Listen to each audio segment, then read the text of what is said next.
À Tanguieta, précisément dans le village de Biakou, les femmes transformatrices de karité ont désormais une unité moderne de transformation des noix de karité en beurre. Le jeudi 2 octobre 2025, le projet WEI, financé par l'appui des coopérations allemandes et suisses par l'intermédiaire de la fondation Patrip et mis en œuvre par Helvetas et ses partenaires, a procédé à la remise officielle d'un bâtiment équipé d'un moulin, d'un concasseur et d'un torréfacteur. Dans le projet WEI, il est prévu au résultat 3 un appui et accompagnement pour la promotion des produits forestiers non liés sur 3 spéculations: le karité, le néré et le miel.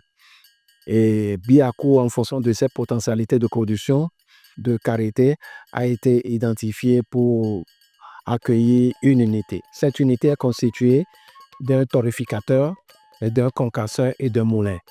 Et tout ceci pour promouvoir la production et la transformation du karité dans la zone, à Biakou et ses environs, mais aussi pour faciliter ou amoindrir les difficultés de transformation pour les femmes transformatrices de Biakou et enfin augmenter le revenu des femmes transformatrices de Biakou.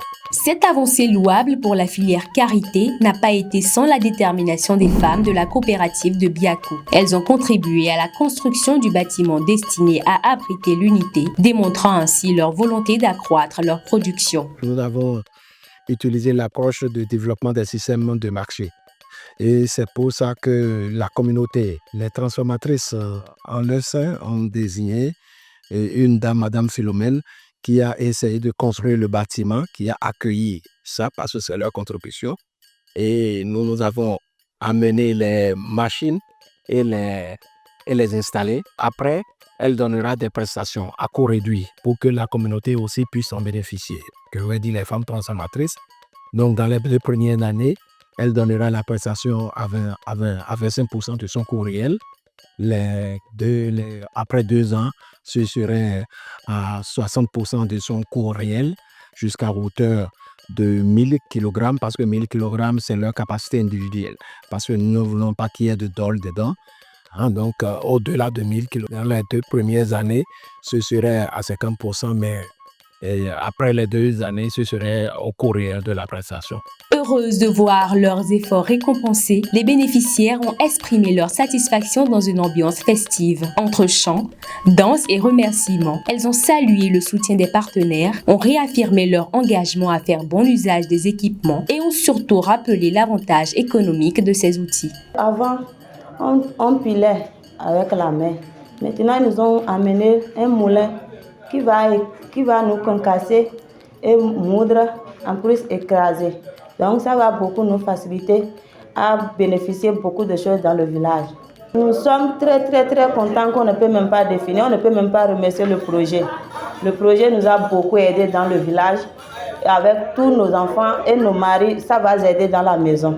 S'il y a un appui encore, le projet va mettre encore sur nous pour qu'on évolue bien. Et en fin de compte, on va dire que c'est le projet WEI qui nous a fait développer dans notre village. Ça va nous aider vraiment à la maison, pour nos enfants.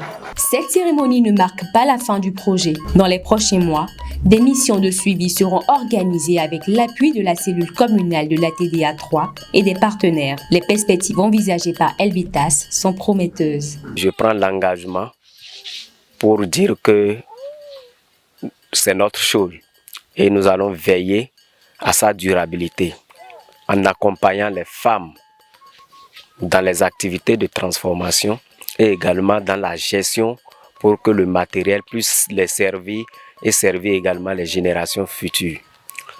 Donc nous restons disponibles pour tout ce dont elles ont besoin pour être accompagnées.